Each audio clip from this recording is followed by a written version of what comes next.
Donc ce matin, je vous invite à ouvrir la parole de Dieu, la Bible, alléluia, gloire au Seigneur.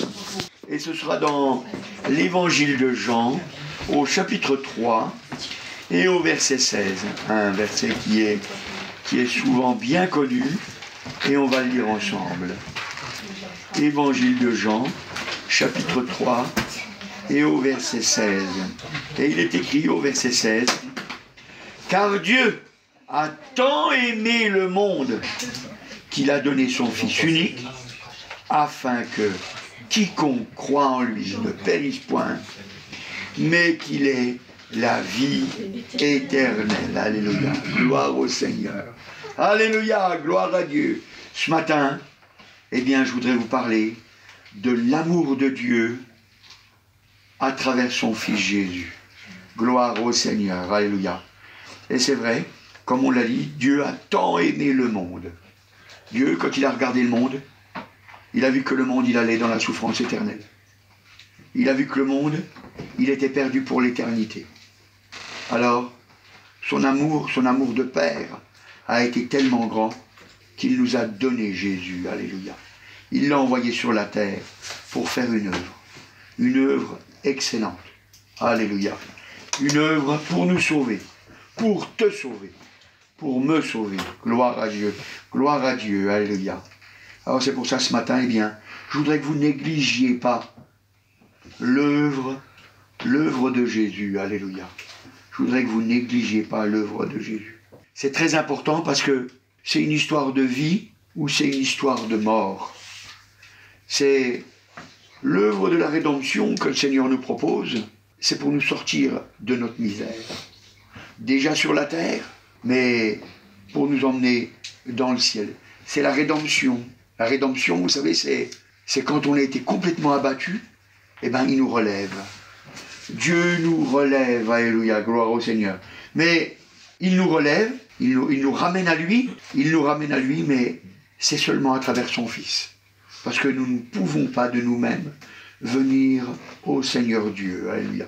La Bible nous dit dans Romains, au chapitre 4, Romains chapitre 4 et au verset 25, alors on va lire depuis le verset 23, « Mais ce n'est pas à cause de lui seul qu'il est écrit que cela lui fut imputé. C'est encore à cause de nous à qui cela sera imputé. À nous qui croyons en celui qui a ressuscité des morts, Jésus notre Seigneur, qui a été livré pour nos offenses et est ressuscité pour notre justification. » Deux choses, parce qu'avant ça parlait d'Abraham, mais voilà, deux choses. Il a été livré pour nos offenses, parce que on a offensé Dieu, en péchant. Il a été livré pour nos offenses, et il est ressuscité. Il est ressuscité pour notre justification. C'est pour ça que la Bible nous dit que si Christ n'est pas ressuscité, notre foi est vaine. Nous sommes encore dans nos péchés. Mais Christ est ressuscité. Et comme Christ est ressuscité, ça veut dire que nous aussi, alléluia, on est ressuscité. Pour l'instant, on n'est encore pas mort, mais ça veut dire qu'on ressuscitera. On ressuscitera avec lui, alléluia. Mais on est justifié. On est justifié. Ce matin, je voudrais vraiment que tu prennes à cœur que Dieu t'aime vraiment. Dieu t'aime vraiment. Il ne regarde pas ce qui ne va pas dans ta vie. Il regarde à son Fils Jésus. Il t'aime vraiment. Et tu dois te le repasser dans le cœur. Parce que si tu veux être un victorieux, si tu veux que ta vie elle change vraiment, il faut vraiment que tu te repasses dans le cœur que Dieu il t'aime. Il t'aime vraiment. C'est pour ça qu'il nous a donné Jésus. Parce qu'il t'aime vraiment. Alors tu as Jésus. Ce matin tu as Jésus. Et c'est très important. Parce que vous savez, il ne faut pas négliger l'œuvre qu'a fait le Seigneur. Il ne faut pas la négliger. C'est une œuvre grande. C'est une œuvre merveilleuse. C'est une œuvre pour ton salut, pour mon salut. C'est une œuvre qui a été faite pour ceux que tu aimes. Si tu aimes quelqu'un dans ta famille, eh bien, cette œuvre a été faite pour lui, pour elle. C'est pour ça que tu dois t'en souvenir. C'est pour tous. C'est pour tous. Et vous voyez, on a été justifiés par la résurrection du Seigneur Jésus. Et vous savez, ce matin, quand on réfléchit à ça, eh bien, on s'aperçoit que il était moins une qu'on aille en enfer. Et Dieu, dans son amour, eh bien, il nous a envoyé Jésus, et Jésus l'a accepté. Parce que Jésus aussi, lui, il a eu le choix. Lui aussi, Jésus, il a eu le choix. Il pouvait très bien ne pas venir, mais lui, il a accepté d'obéir à son Père. Parce que Jésus aussi, il nous a aimés, et il nous a véritablement aimés. C'est pour ça qu'il a accepté d'aller jusqu'au bout, jusqu'à la mort, pour pouvoir être ressuscité, pour que nous aussi, alléluia, eh bien, nous allons être ressuscités, donc justifiés. Gloire au Seigneur, alléluia. La Bible elle nous dit encore, pour que nous soyons bien convaincus de son amour, alléluia, de son œuvre merveilleuse, dans Hébreux au chapitre 9 et au verset 14.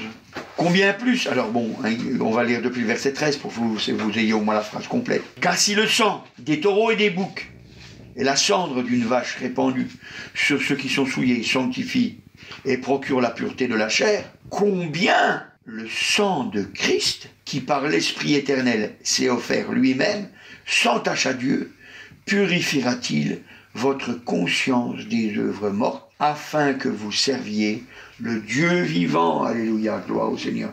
Il dit combien le sang de Christ vous purifiera-t-il, hein, il purifiera votre conscience. Quand on a fait un péché, eh ben on est accusé. Mais quand on a demandé pardon,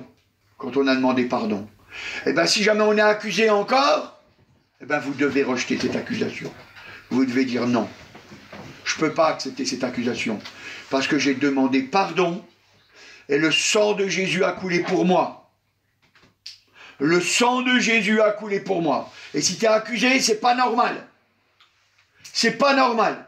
Parce que tu as été justifié. Et comme tu as demandé pardon, tu as été justifié. Le sang de Christ a coulé pour toi. Alors maintenant, tu dois rejeter, tu dois dire non.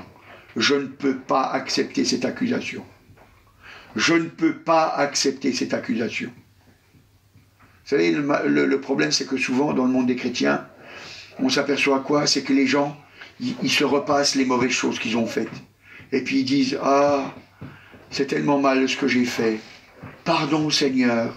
Et puis après, ils disent, ah, peut-être que Dieu ne m'a pas pardonné, alors pardon, Seigneur. Et puis après, ils disent encore, ah, pardon, Seigneur. Puis après, ils disent encore, pardon, Seigneur. Mais ça, c'est des péchés. Parce que vous ne croyez pas que Dieu vous a véritablement pardonné, que le sang de Jésus est largement suffisant. Ça, c'est un péché, vous savez. Quand on redemande pardon pour quelque chose qu'on a déjà demandé pardon, quand on a été sincère et droit et qu'on a demandé pardon, on doit croire. On doit croire que c'est vrai. Le sang de Jésus, alléluia, il nous a purifiés. Parce que le diable, il rigole, vous savez. Quand on n'arrête pas de demander pardon tout le temps pour les mêmes choses, il rigole. Hein. Il dit pendant qu'il fait ça, eh ben il ne lutte pas. Il ne lutte pas, il ne prend pas de victoire. Et il n'arrive pas à s'en sortir. Et il est content. Et il aime bien quand tu es dans cet état. Mais Dieu, lui, ne veut pas que tu sois dans cet état. Lui, il veut que tu le crois. Parce que notre Dieu n'est pas un menteur. Quand il dit qu'il nous pardonne, il nous pardonne. Et après, tu dois rejeter pour pouvoir avoir des forces pour avancer. C'est une nouvelle vie. Quand tu demandes pardon, tu sais que tu es entendu dans le ciel. Parce qu'une fois que tu as demandé pardon, c'est que tu es pardonné. Tu es pardonné. Mais dans le verset, il n'y a pas marqué que ça. Parce que vous voyez, il ne faut pas isoler les choses. Qu'est-ce qu'il est marqué aussi? Il est marqué, purifiera-t-il votre conscience des œuvres mortes, afin que vous serviez le Dieu vivant. Afin que vous serviez le Dieu vivant. Parce qu'il attend de toi que tu sois un serviteur. Vous savez, on doit tous être des serviteurs du Seigneur. Tous des serviteurs du Seigneur. Vous savez, on ne nous le dit pas, mais moi je veux vous le dire. Parce qu'il faut que vous le sachiez. Parce qu'autrement, vous ne pouvez pas être un victorieux si vous n'êtes pas un serviteur du Seigneur. C'est vrai. On ne peut être victorieux que si on accepte ces choses-là. Il faut accepter qu'on a été pardonné et que maintenant on est devenu un serviteur des Seigneurs. Parce qu'il a dit, ne purifiera-t-il purifiera-t-il, pardon, votre conscience des œuvres mortes. Hein, des œuvres mortes, c'est des choses qui ne servent à rien. Les choses qui ne servent à rien. Vous savez, les jeunes, souvent, ils jouent à la bagarre. Mais ça sert à rien. Ça sert qu'à se faire du mal. Ça sert à se faire du mal. Les un petit peu plus vieux, eh bien, souvent, ils jouent à la connaissance. J'en connais plus que toi. Ça sert à rien non plus. Ça sert à rien non plus. Ce qui est vraiment utile, c'est de servir le Seigneur.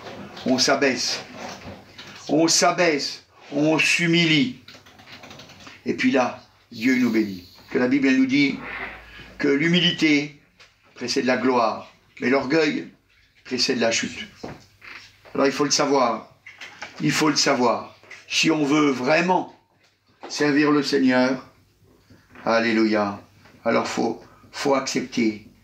Faut accepter, alléluia, gloire au Seigneur. La Bible, elle nous dit encore, pour qu'on soit bien convaincu de toutes ces choses-là, dans Colossiens, au chapitre 1 et au verset 20, alors on peut lire depuis le verset 19, « Car Dieu a voulu faire habiter toute la plénitude en lui. Il a voulu, par lui, tout réconcilier avec lui-même, tant ce qui est sur la terre que ce qui est dans les cieux, en faisant la paix par lui, par le sang de sa croix. » Il a voulu faire la paix, en faisant la paix, par lui, par le sang de sa croix. Alléluia. Il a voulu tous nous réconcilier, par le sang de sa croix. Ça veut dire que maintenant, Jésus, il est mort pour nos péchés. Il a été sur la croix, et maintenant on est réconciliés. On est réconciliés. Il y a la paix. Il y a la paix entre Dieu et toi. Il y a la paix. Il a dit, voilà, maintenant, tu es en paix avec moi. Tu es en paix avec moi. Vous savez, quand on est en paix, on peut faire des choses avec Dieu. On peut faire des choses avec Dieu. Quand on est en guerre, ça ne va pas. Mais quand on est en paix, alors il y a beaucoup de choses qui peuvent se faire avec Dieu. Et ce matin, je voudrais que tu considères que l'œuvre du Seigneur n'est pas vain. L'œuvre du Seigneur n'est pas vain. Vous savez, on entend des fois dans la religion que tous les dimanches, ils font le sacrifice de Jésus. Mais ça, c'est pas de Dieu. Jésus, il est mort une seule fois. Il n'a pas besoin de remourir sans arrêt. La paix a été faite, c'est fini. Maintenant, quand on partage le pain et le vin, c'est pour nous rappeler. C'est pour nous rappeler qui va revenir. C'est pour nous rappeler qui va revenir. Ça nous rappelle que c'est son corps qui a été meurtri. C'est son corps qui a laissé couler son sang. Ça nous rappelle ça. Mais on ne sacrifie pas de nouveau Jésus. Il a été sacrifié une fois pour toutes, nous dit la Bible. Une fois pour toutes. C'est pour ça qu'il ne faut pas le resacrifier, parce que ça ne sert à rien. Puis la Bible a dit de toute façon que sans effusion de sang, il n'y a pas de pardon. Donc ça fait que quand on se partage l'hostie, hein, c'est du pain l'hostie, hein, quand on se partage l'hostie, eh ben, c'est rien du tout. C'est rien du tout. Parce que Jésus, il a déjà été mort une fois, et il n'y a plus besoin de leur faire mourir de nouveau. Mais quand on partage le pain, quand on dit Seigneur, je veux croire, eh bien alors à ce moment-là, on est des vrais ouvriers. Parce qu'on dit je suis ton corps, je fais partie du corps de Christ. Vous êtes le corps de Christ. C'est vrai, mes frères et sœurs, vous êtes le corps de Christ. Et comme vous êtes le corps de Christ, ça veut dire que vous acceptez de souffrir avec lui. Parce que vous acceptez d'être ressuscité avec lui. C'est ça que ça veut dire. C'est ça que ça veut dire. C'est comme ça que vous serez forts. Parce que Dieu a fait la paix avec nous par le sang de la croix. Par le sang de Jésus. Alléluia. Gloire au Seigneur. Alléluia. Et la Bible, elle dit encore, pour que vous soyez vraiment convaincus, alors il y en aurait encore beaucoup d'autres de passages, mais j'en ai choisi quelques-uns, dans Romains au chapitre 8 et au verset 34, et il est écrit au verset 34, « Qui les condamnera? Christ est mort, bien plus, il est ressuscité, il est à la droite de Dieu, et il intercède pour nous. » Alléluia. et il intercède pour nous. Jésus, là pour l'instant, il est en train de prier pour nous. Là pour l'instant, il est en train de prier pour nous. Il intercède pour nous, il lutte pour nous. Voyez? Donc on ne peut pas être séparé de Christ. On ne peut pas être séparé de Christ. Bien sûr, si tu vas dans le péché, tu es séparé de Christ. C'est vrai. Mais ce matin, je ne crois pas que tu es là pour aller dans le péché. Tu es là pour grandir. Tu es là parce que tu veux que ta foi elle grandisse, parce que tu vas avoir confiance. Et tu seras béni comme ça. Et tu seras béni comme ça. Alléluia, gloire au Seigneur. Alors vous voyez, on ne peut pas être séparé du Seigneur, gloire au Seigneur. Donc ça veut dire qu'on doit avoir confiance dans l'œuvre du Seigneur. Alléluia. On doit avoir confiance en Dieu. On doit avoir confiance que l'œuvre que le Seigneur a accomplie pour nous sur la terre, eh bien c'est une œuvre qui va nous donner d'être victorieux pour tout le reste de notre vie. Victorieux pour tout le reste de notre vie. Alléluia. Alors la Bible nous dit dans 1 Jean, c'est pas dans l'évangile de Jean, c'est dans 1 Jean, au chapitre 1 et au verset 9, « Si nous confessons nos péchés, il est fidèle et juste pour nous les pardonner et pour nous purifier de toute iniquité, de tout ce qui n'est pas juste. Hein, si nous confessons nos péchés, il est fidèle et juste pour nous les pardonner et nous purifier de toute iniquité. » Mais il dit, si nous confessons nos péchés, si nous confessons. Donc nous savons une chose, c'est que les péchés confessés, ce sont des péchés qui sont pardonnés. C'est pour ça qu'on doit les nommer à voix haute. On doit les nommer à voix haute. Alors, bien sûr, mon frère et ma soeur, pas pendant la réunion. Ça, tes péchés ne regardent pas aux autres. Tes péchés, ce sont tes péchés. Mais il faut que toi, tu ailles tout seul dans un coin et puis que tu les nommes.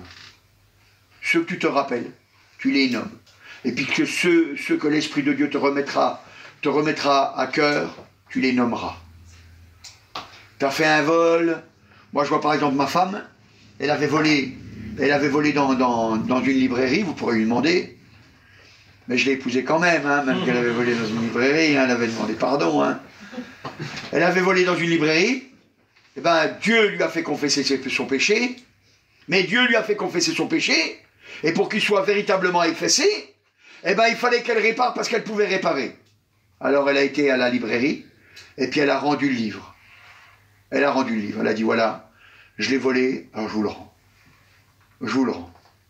Parce que vous voyez, c'est ça la vérité. Quand on est chrétien, on confesse nos péchés. C'est-à-dire que on le dit, c'est parce qu'on veut réparer. On veut réparer. Et on sait que les péchés qui sont confessés, ce seront des péchés pardonnés. C'est pour ça que mon frère et ma soeur, il faut que tu prennes courage et que tu confesses ton péché à voix haute. À voix haute. Je sais que c'est pas facile, mais tu te mets dans un coin, tout seul. Et puis tu lui dis au Seigneur, tu lui dis que tu le regrettes, que tu veux plus recommencer, et puis tu verras, il te pardonnera, alléluia. Il est fidèle et juste pour nous pardonner, alléluia. Donc il nous les pardonne, gloire au Seigneur. Encore, la Bible, alléluia, elle veut qu'on ait une vraie confiance dans notre Seigneur. Elle veut qu'on ait une vraie confiance dans notre Seigneur, alléluia. Alors elle nous dit dans Romains au chapitre 8, parce qu'elle veut vraiment nous faire grandir la parole de Dieu. Elle veut vraiment qu'on soit accroché à notre Seigneur et qu'on ait une confiance en lui pour pouvoir bouleverser les montagnes. Gloire au Seigneur. Dans Romains au chapitre 8 et au verset 32, il est écrit, que dirions-nous depuis le verset 31, que dirions-nous donc à l'égard de ces choses? Si Dieu est pour nous, qui sera contre nous? Lui qui n'a point épargné son propre Fils, mais qui l'a livré pour nous tous. Comment ne nous donnera-t-il pas aussi toutes choses avec lui? Alléluia. Hein? Il dit, hein? Voilà que, puisqu'il n'a pas épargné son Fils, hein, il l'a livré pour nous. Comment ne nous donnera-t-il pas aussi toutes choses avec lui? Il nous donnera tout ce qu'on a besoin. Tout ce qu'on a besoin. Ça veut dire qu'on n'a pas à se faire de soucis sur la terre. Dieu a tout. Vous savez, notre Dieu, il est multimilliardaire. Multimilliardaire. Bill Gates à côté, c'est un rigolo. Il est multimilliardaire. Tout lui appartient. L'or, l'argent, les maisons, tout. La nature, les animaux, tout lui appartient. Et même toi, tu lui appartiens. Et même moi, on lui appartient. Tout lui appartient. Alors, on peut avoir confiance qu'on manquera de rien. On manquera de rien. Il nous donnera tout ce qu'on a besoin. Vous savez, ça, on l'a obtenu parce que Jésus a accepté de monter à la croix. C'est comme ça qu'on l'a obtenu. Parce que Jésus a accepté de monter à la croix, il a accepté de souffrir pour nous. Ne négligeons pas l'œuvre du Seigneur. Ne la négligeons pas. Notre Seigneur n'est pas mort en vain. Il est mort pour nous faire réussir. La Bible nous dit encore, pour nous convaincre que son amour est tellement grand et qu'il est vraiment digne de confiance. Notre Dieu est vraiment digne de confiance. Alors il est écrit dans Ésaïe, au chapitre 53 et au verset 5. Alors on pourrait lire tout le 53 tellement il est merveilleux. Mais nous on va s'arrêter à quelques versets. Il dit au verset chapitre 53, pardon, et au verset 5, il est marqué, « Mais il est blessé pour nos péchés, brisé pour nos iniquités. Le châtiment qui nous donne la paix est tombé sur lui. » Ça veut dire déjà ce matin, si jamais tu n'as pas la paix, tu dois rejeter ça. Tu dois dire, non, je dois avoir la paix. C'est qu'il y a quelque chose qui ne va pas. Et il rajoute, « Et c'est par ces meurtrissures que nous sommes guéris. » Alléluia. C'est par ces meurtrissures que nous sommes guéris. Alléluia. Gloire au Seigneur. Et ce matin, il faut que tu crois aussi à cette guérison. À la guérison du cœur, à la guérison du corps aussi. Parce que il ne guérit pas que le cœur, il guérit aussi le corps. À la croix, le Seigneur, il est monté pour qu'on ait tout. Et même la guérison. Et il est digne de confiance. Il est digne de confiance. Ce qu'il a dit, c'est la vérité. Ce qu'il a dit, c'est vraiment pour te faire réussir. Il est digne qu'on croie ce qu'il dit. Alléluia, gloire au Seigneur. C'est pour ça que les disciples, quand Jésus est mort et ressuscité, eh bien après, ils n'ont pas eu peur, quand on voit dans les Actes des Apôtres, au chapitre 3 et au verset 6. Alors Pierre lui dit, « Je n'ai ni argent ni or, mais ce que j'ai, je te le donne. Au nom de Jésus-Christ de Nazareth, lève-toi et marche. Lève-toi et marche. » Et vous voyez, c'est au nom de Jésus-Christ qu'il a fait le miracle. Alléluia, gloire au Seigneur. Et pourquoi il l'a fait? Parce que là, il savait. Il avait eu confiance. Il avait eu confiance que Jésus, il était mort. Il était mort pour nos maladies. Il était mort pour nos maladies. Vous savez, je sais qu'on est dans un monde où les gens y doutent. Les gens y doutent. Parce qu'on leur apprend le doute.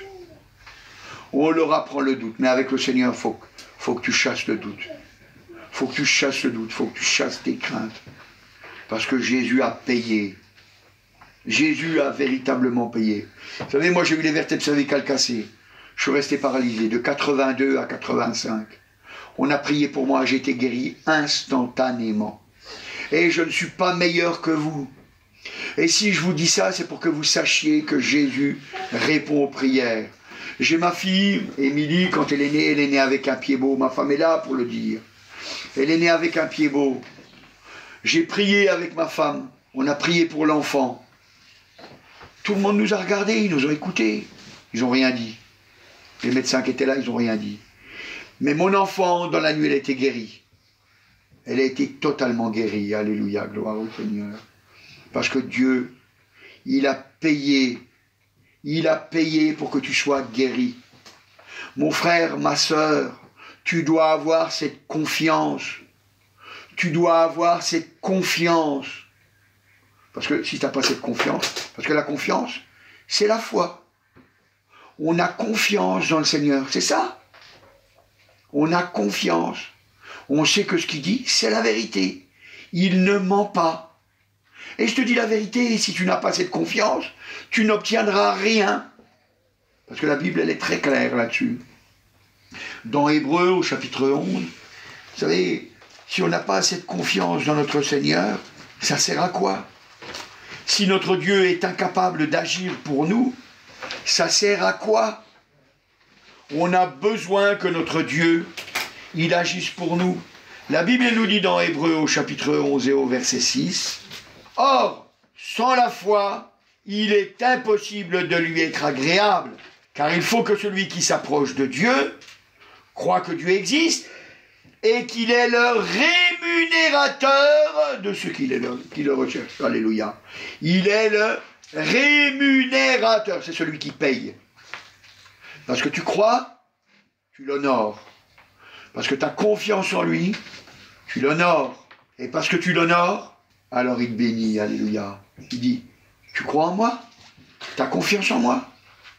Eh bien, ta confiance, elle, c'est pas vaine. Je vais te bénir. Je vais te bénir. Et mon frère, ma soeur, tu dois te repasser ça dans ton cœur. Tu dois te repasser ça dans ton cœur. Vous savez, bien souvent, on s'aperçoit que les gens, ils disent « je crois », mais en fait, c'est pas vrai. Parce que c'est seulement des mots. C'est seulement des mots. C'est une lutte, c'est un combat de croire Dieu. C'est une lutte, c'est un combat.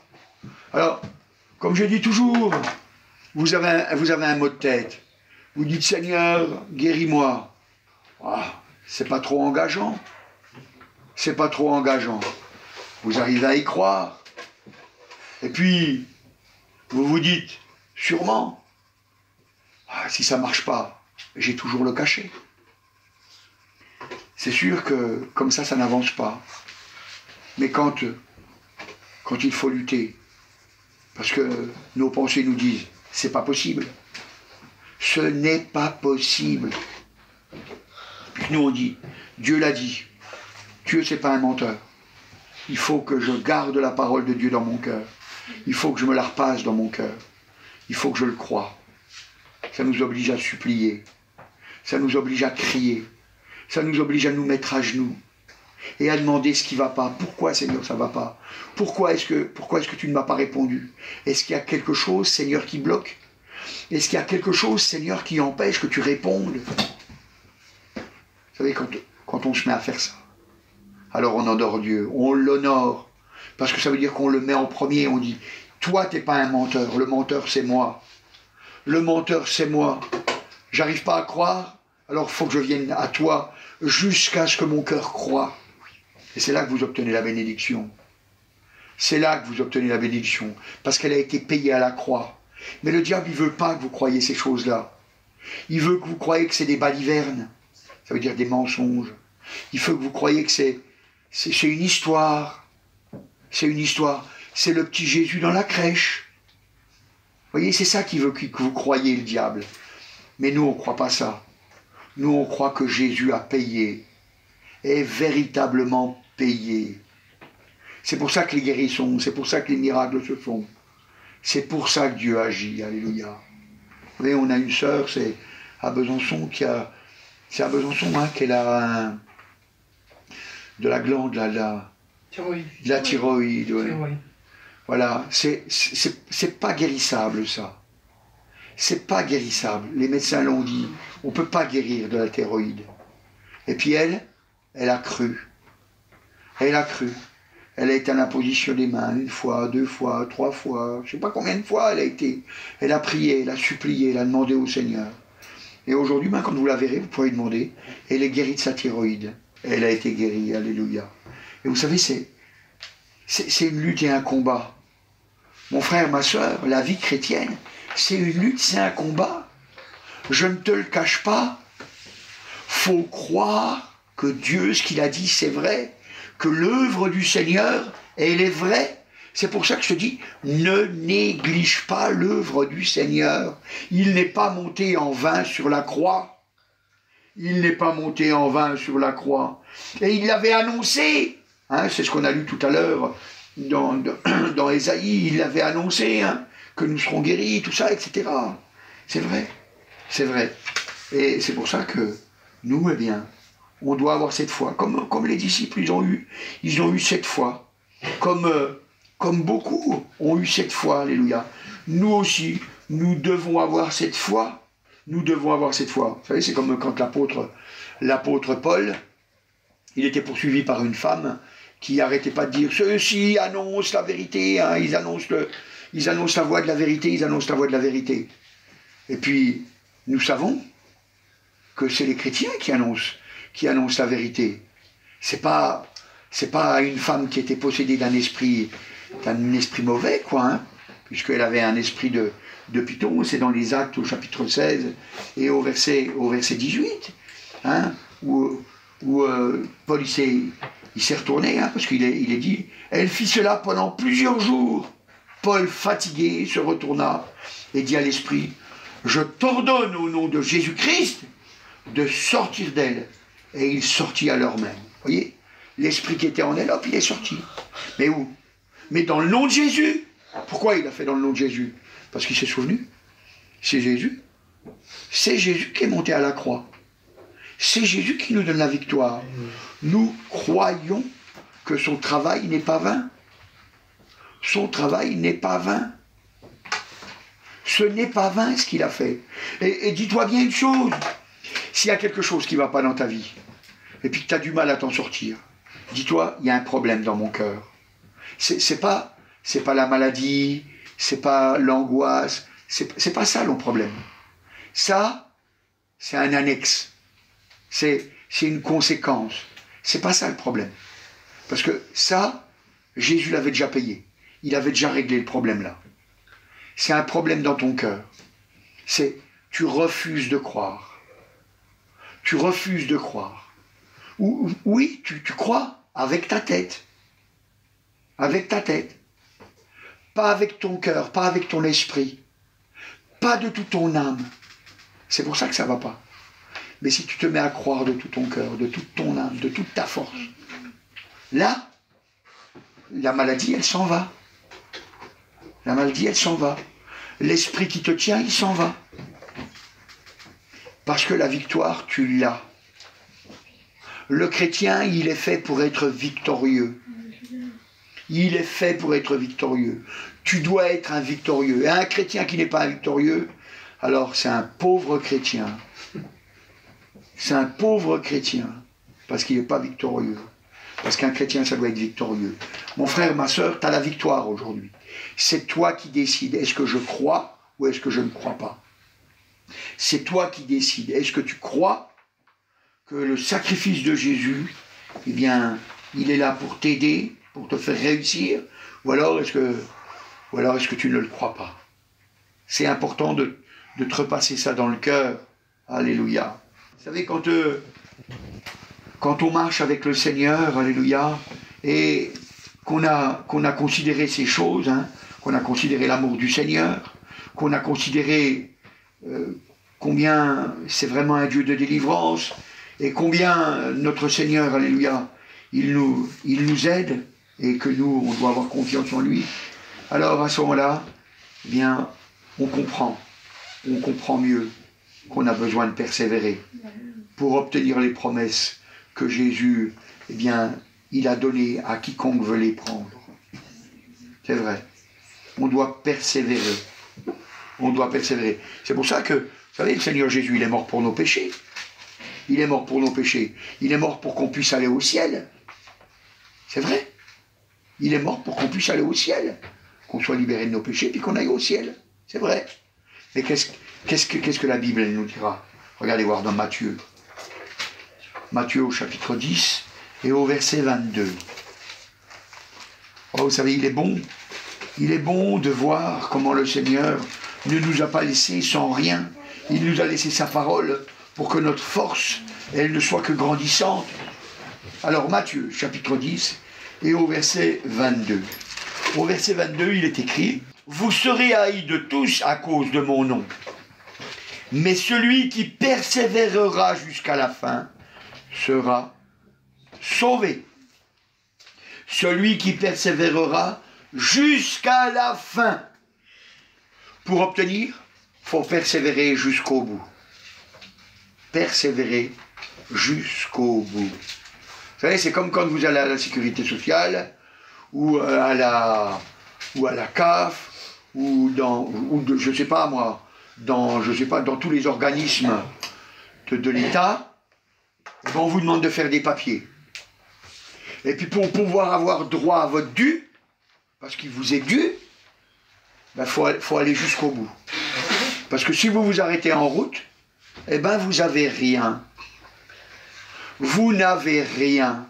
Pourtant vous y aviez droit, mais vous aurez rien. Parce que vous n'avez pas fait ce qu'il y avait à faire. Ben pour le Seigneur, c'est pareil. Si vous voulez aller au bout, si vous voulez persévérer jusqu'à la fin, alors vous irez dans le ciel. Si vous vous arrêtez en route, eh ben vous n'irez pas. Vous savez, j'aime toujours donner cet exemple de celui qui monte à la corde. Quelqu'un qui monte à la corde, tant qu'il n'est pas arrivé au-dessus, tant qu'il n'a pas fait, eh bien il faut qu'il fasse des efforts.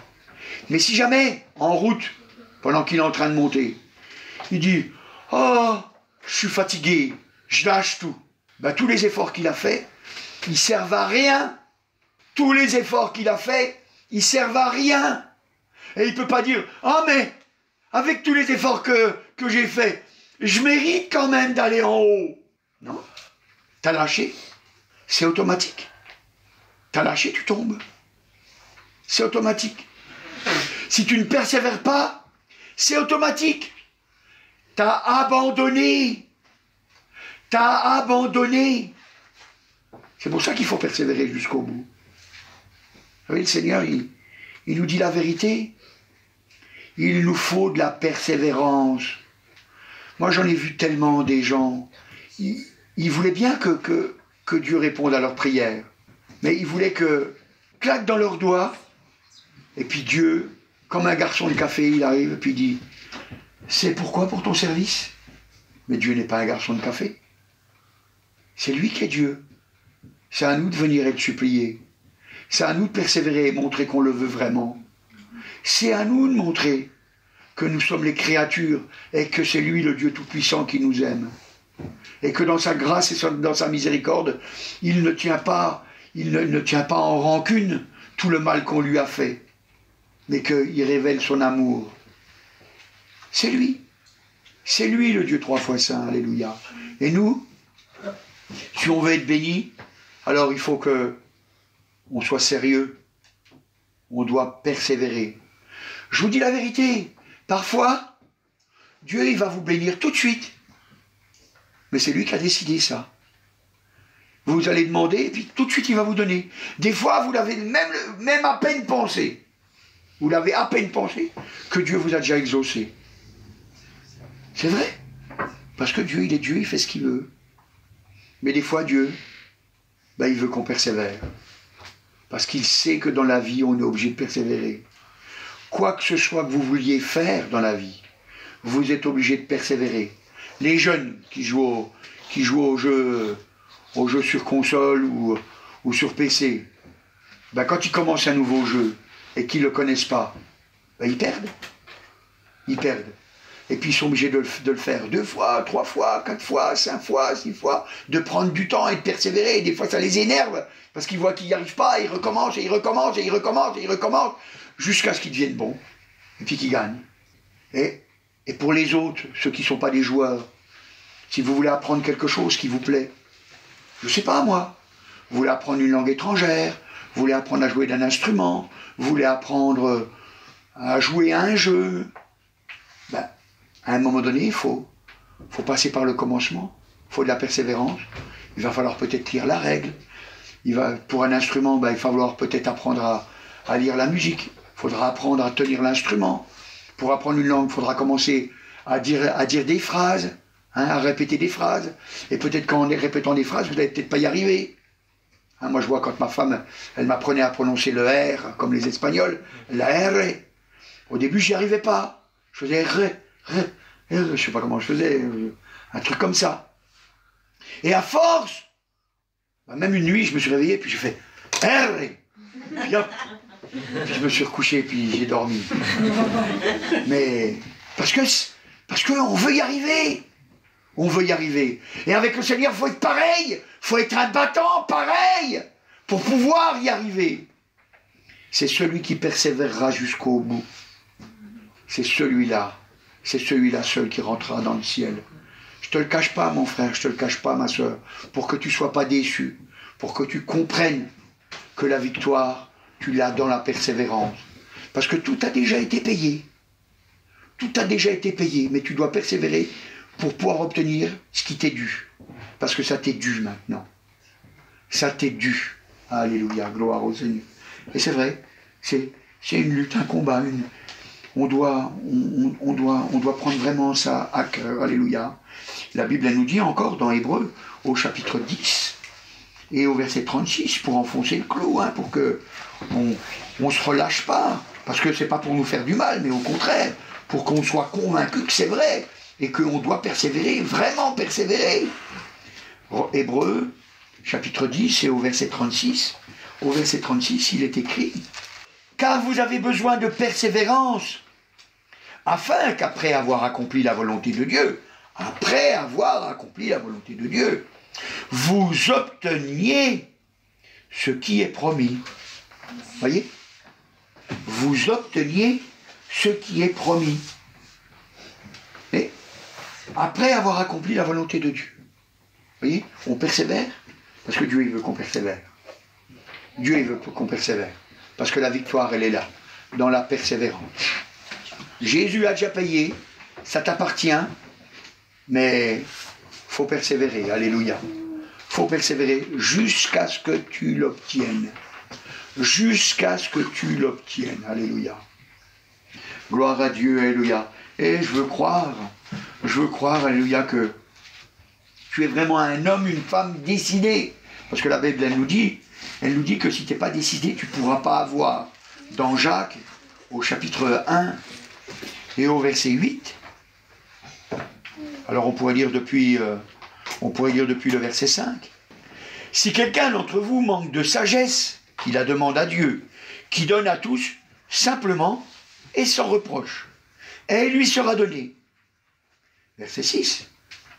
Mais qu'il la demande avec foi, sans douter. Car celui qui doute est semblable au flot de la mer, agité par le vent et poussé d'un côté et de l'autre. Qu'un tel homme ne s'imagine pas qu'il recevra quelque chose du Seigneur. C'est un homme irrésolu, inconstant dans toutes ses voies. Voyez? C'est un homme irrésolu. Voyez, il faut vraiment être obstiné. Il faut dire non, non, non, non, non, non, non. Tant que j'ai pas eu, je ne lâche pas. Je tiens ferme, je demande, j'obtiendrai. Qu'est-ce qu'ils font les petits-enfants? Vous savez, quand ils veulent quelque chose. Maman, maman, papa, papa, maman, maman, papa, papa. Puis à un moment donné, c'est une prise de tête, hein. Parce qu'ils ne veulent pas lâcher. Hein. Puis à un moment, on dit, oui, qu'est-ce que tu veux? Tu me donnes ça? Non, non, tu en as déjà eu. Maman, papa, maman. Puis bien souvent, on finit par lâcher. On dit, bon, allez, tiens, voilà, prends. De toute façon, maintenant, il n'y en a plus. Hein. Tu as fini le dernier, il n'y en a plus. Hein. Donc, fini, tu n'en auras pas demain. Hein. Et puis, on donne. Vous savez, c'est pour ça que le Seigneur, il dit, c'est le Seigneur Jésus, hein, qui nous a appris, il nous avait raconté une petite histoire pour qu'on comprenne bien que faut qu'on soit vraiment déterminé. Il avait pris l'histoire d'une femme veuve, et puis d'un juge inique. Et puis, la veuve, elle était venue pour demander son droit. Puis le juge, il n'en avait rien à faire. Elle n'avait pas d'argent, elle n'avait pas de connaissances, elle n'était pas riche, quoi, donc il n'y avait pas à s'occuper d'elle. Mais, le Seigneur, il dit, regardez comment elle a fait cette femme. Elle y a été sans arrêt. Puis le juge, il a dit, faut que je lui donne raison à cette femme, parce qu'elle va finir par me casser la tête à force. Et puis, elle a été exaucée. Elle a obtenu justice. Et puis il dit, ben, notre Père, Dieu, lui, ben, il est prompt à nous faire justice. Mais il veut qu'on voit qu'on le veut vraiment. Il veut qu'on voit qu'on le croit vraiment. Alléluia. C'est pour ça que ce matin, eh bien, tu dois persévérer et tenir et être décidé et ferme. Tu ne dois pas te laisser emporter à toutes sortes de pensées. Quand il y a une pensée qui dit ah, tu sais, c'est un livre, c'était marqué il y a 2000 ans, si ça se trouve, voilà. Hein, ça se laisse écrire, hein, c'est les hommes qui l'ont écrit, ce truc-là. Hein, Il ne faut pas que tu crois ça. Hein. C'est la parole de Dieu, et Dieu ne change pas. Dieu ne change pas. Il est le même hier, aujourd'hui et éternellement. Il ne change pas. Ce qu'il était avant, il est encore aujourd'hui et il le sera encore. C'est un Dieu de miracle. Alléluia, gloire au Seigneur. C'est un Dieu de miracle. Et vous savez, quand on commence à surpasser ces choses-là dans notre cœur, alors il y a une pensée qui nous vient. Vraiment une pensée qui nous vient. Dieu, c'est véritablement notre Père. Et Jésus, c'est véritablement notre frère. Mon frère, ma soeur, il faut que tu considères cette chose-là. Parce que quand on commence à considérer Dieu comme notre Père, parce que c'est lui qui le veut. Parce que vous savez, quand les disciples sont venus auprès du Seigneur Jésus, puis ils ont dit « Seigneur, apprends-nous à prier », comme Jean-Baptiste a appris à prier à ses disciples. Alors il a donné un exemple, et il a dit ben, quand vous priez, vous dites « Notre Père qui est aux cieux ». Donc c'est lui. C'est lui qui a voulu qu'on l'appelle Père. C'est lui qui a voulu ça. Et s'il a voulu qu'on l'appelle Père, c'est pour qu'on considère les choses comme des enfants peuvent considérer avec leur père. Comment des enfants y font? Des enfants, ils viennent auprès de leurs parents, et puis ils les aiment. Ils les aiment, leurs parents. Des fois, ils n'ont rien à demander à leurs parents. Ils ont juste envie d'être à côté de leur papa et de leur maman. Juste là, ils prennent leurs jouets, ils jouent là. Ils jouent là, ils font leur truc dans leur coin. Mais juste être avec leur papa et avec leur maman. Juste parce qu'ils les aiment, ils ont juste envie d'être avec. Et le chrétien, il doit avoir aussi ce même désir, des fois d'être juste avec le Seigneur. Seigneur, j'ai envie d'être dans ta présence. J'ai envie de rester avec toi. Reste là avec moi, Seigneur. Et vous allez voir que notre Dieu, il le fait. Parce que le Seigneur, il a dit. Et c'est lui qui l'a dit. Il a dit qu'il serait avec nous tous les jours, jusqu'à la fin du monde.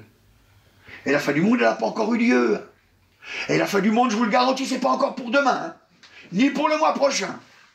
Ni pour l'année prochaine. Vous voyez, je suis audacieux pour vous le dire. Parce que le Seigneur, il a dit que quand il reviendra, eh bien, une fois qu'il sera revenu, après, il faudra attendre 1000 ans. Alors, vous voyez, c'est pas pour aujourd'hui, hein, la fin du monde. Hein. Donc, vous savez, tous ceux qui nous racontent des balivernes, il ne faut pas les croire. Mais nous, on doit croire notre Seigneur. On doit croire que Jésus est notre frère et que Dieu est notre Père. Alléluia, gloire au Seigneur. Et c'est pour ça que le Seigneur, eh bien, il n'a pas honte de nous appeler frères, nous dit la parole de Dieu. Regardez voir, dans Hébreux au chapitre 2 et au verset 11. Et pourtant, on est des pécheurs. Alors, on pourrait lire depuis le verset 10. Il convenait en effet que celui pour qui et par qui sont toutes choses, et qui voulait conduire à la gloire beaucoup de fils, est élevé à la perfection par les souffrances, le prince de leur salut, car celui qui sanctifie et ceux qui sont sanctifiés sont tous issus d'un seul. C'est pourquoi il n'a pas honte de les appeler frères. Lorsqu'il dit « J'annoncerai ton nom à mes frères, je te célébrerai au milieu de l'assemblée. » Alléluia. Gloire au Seigneur. Vous voyez? Donc il dit qu'il n'a pas honte. Il n'a pas honte de nous appeler frères, sœurs. Jésus, c'est lui. Il t'appelle frère, il t'appelle sœur. Il n'a pas honte. Malgré tout le mal qu'on lui a fait, il nous a pardonné. Et il n'a pas honte. Il n'a pas honte. Il dit oui, ça c'est mon frère, ça c'est ma sœur. Alors ça veut dire que notre Père, Dieu, ben, il va tout nous donner. Il va tout nous donner. Et il va nous donner comme un père, comme une mère, donne à ses enfants. Il va véritablement nous donner. Nous pouvons avoir cette assurance. Nous pouvons avoir cette assurance. Alors, c'est pour ça qu'il dit, hein, Donc on l'a lu, mais c'était ce que je voulais après, quoi. Il dit, j'annoncerai ton nom à mes frères. Ça veut dire que nous, chrétiens, eh bien on doit avoir le même désir de l'annoncer à nos frères, à nos sœurs. C'est pour ça qu'on parle de l'évangile, c'est pour ça qu'on parle de la bonne nouvelle, c'est pour ça qu'on dit que Jésus est mort pour nos péchés. On le dit, hein, on appelle ça évangélisation. Hein, on parle aux gens, on les invite, on leur parle, on leur dit qu'ils peuvent faire des expériences. Ah, tu sais que Dieu répond aux prières, tu sais que même chez toi, tu peux t'adresser à Jésus. On leur dit, parce qu'on sait que si jamais ils l'essayent, eh bien Dieu leur parlera. Dieu leur parlera. On ne sait pas comment, mais Dieu leur parlera. Parce que Dieu veut les sauver. Comme nous, il nous a sauvés, lui aussi, eh bien, il veut que nous aussi on parle pour qu'ils soient sauvés. Parce qu'on doit avoir ce désir. Si on est frère de Jésus, on doit avoir les mêmes désirs que notre frère. Et notre frère, il a ce désir-là, de sauver le monde. Alors nous aussi, on doit avoir le désir de sauver le monde. C'est pour ça, mon frère, ma soeur, que tu dois prendre à cœur de prier. C'est pour ça que je te dis toujours, peut-être que tu as un père, une mère, un frère, une soeur, un oncle, une tante, un cousin, une cousine, je ne sais pas, un voisin, une voisine. Parle-lui du Seigneur. Parle-lui, ne le laisse pas aller en enfer sans lui avoir parlé. Parle-lui. Parle-lui. Nous travaillons dans la même équipe, parce que c'est la même famille, alléluia, gloire au Seigneur. Nous sommes la famille du Seigneur, alléluia. Et comme nous sommes la famille du Seigneur, alors nous travaillons dans son œuvre. Nous travaillons dans son œuvre, d'ailleurs. C'est lui-même qui le dit par sa parole. Regardez voir dans 2 Corinthiens, voilà, 2 Corinthiens, au chapitre 6 et au verset 1. C'est le Seigneur Jésus. C'est lui qui nous enseigne ça. Il dit, puisque nous travaillons avec Dieu, nous vous exhortons à ne pas recevoir la grâce de Dieu en vain. Puisque nous travaillons avec Dieu, nous vous exhortons à ne pas recevoir la grâce de Dieu en vain. Pourquoi, parce qu'il dit, car il dit, au temps favorable, je t'ai exaucé, au jour du salut, je t'ai secouru. Voici maintenant le temps favorable, alléluia. Voici maintenant le jour du salut, gloire au Seigneur. Voyez? Donc, puisque nous travaillons avec Dieu, nous devons avoir le même désir. Vous savez, quand une entreprise familiale, elle a des enfants, ben elle utilise ses enfants dans l'entreprise. Elle dit, ben voilà, moi je sais pas, charpentier, allez au charpentier, au gosse, on lui montre, on dit voilà, tiens, je vais t'apprendre déjà comment on fait pour couper le bois pour que ce soit droit, pour que tu coupes pas de travers. Là, et puis on lui explique, voilà, la scie, il faut la prendre dans l'autre sens, toi, on doit pousser, c'est quand on pousse qu'on coupe, c'est pas quand on tire, parce que les dents, elles vont vers l'avant. Donc c'est comme ça. Et on enseigne aux enfants. On enseigne aux enfants. Ben, c'est pareil. C'est pareil. Nous travaillons avec le Seigneur va nous enseigner. Nous travaillons avec lui, il va nous bénir, il va nous apprendre à être des vrais ouvriers. Alléluia. C'est pour nous conduire dans le ciel et pour qu'on soit récompensés. Parce que dans le ciel, on aura des récompenses. La Bible a dit, là où est ton cœur, là aussi sera ton trésor. Et si ton cœur, il est dans le ciel, alors ton trésor, il est dans le ciel. Et je veux croire que ce matin, eh bien, ton trésor, il est dans le ciel. C'est pour ça que tu veux travailler pour le Seigneur. Tu veux travailler pour lui. Alléluia, gloire au Seigneur.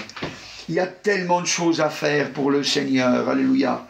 Et il a tellement besoin d'ouvriers, alléluia, gloire au Seigneur. Et aux yeux de ce monde, eh ben on est des ambassadeurs, nous dit la parole de Dieu. Regardez voir. Dans 2 Corinthiens, au chapitre 5 et au verset 20, alors on peut lire depuis le verset 19, car Dieu, étant en Christ, réconciliant le monde avec lui-même, en n'imputant point au monde leurs offenses, et il a mis en nous la parole de la réconciliation. Nous faisons donc, puisqu'il a mis la parole de la réconciliation, nous faisons donc les fonctions d'ambassadeurs pour Christ, comme si Dieu exhortait par nous.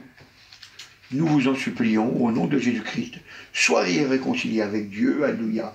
Nous faisons donc les fonctions d'ambassadeurs. C'est nous qui parlons. c'est nous qui parlons. Et vous savez, un ambassadeur, comme je vous l'ai déjà dit, un ambassadeur, quand il est donc dans un endroit, eh bien, à l'ambassade, il y a tout ce qu'il lui faut. Il y a tout ce qu'il lui faut. Il y a un lit, il y a de la nourriture, il a des ouvriers, il a toutes sortes de gens, l'ambassadeur, qui vont être là pour l'aider. Pour l'aider. Mon frère, ma soeur, tu es ambassadeur. Dieu va t'aider. Dieu va t'aider. C'est pour ça que ce matin, il ne faut pas que tu aies de crainte. Jésus est avec nous, alléluia. Le prix a déjà été payé. Ayons confiance. Ayons confiance. Marchons avec vérité. Confions-nous en lui. Alléluia. Travaillons fidèlement avec lui en persévérant. Et la bénédiction ne peut que t'atteindre. Amen. Je te remercie, Seigneur Dieu. Alléluia. Tu es avec nous, Seigneur. Tu es vraiment le Dieu 3 fois, Seigneur. Tu es vraiment celui qui nous aime. Alléluia. C'est toi qui nous conduis à la réussite, Seigneur. C'est toi qui nous as délivrés. C'est toi qui nous as guéris, Seigneur. C'est vrai, Seigneur. Alléluia.